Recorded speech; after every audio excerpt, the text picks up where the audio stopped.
צבעי הקשת כאן גרים לי בבניין, מחילוני גמור ועד למי שמבקש מניין.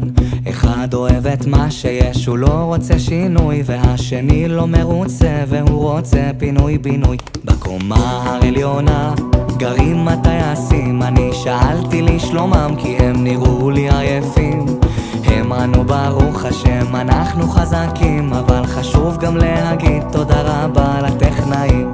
אצלנו בבניין לא תמיד הכל עובד, לא תמיד אנחנו מסתדרים בינינו, אבל אני מבין רק עוד קצת וזה עובר, וכל הצרות יהיו מאחורינו.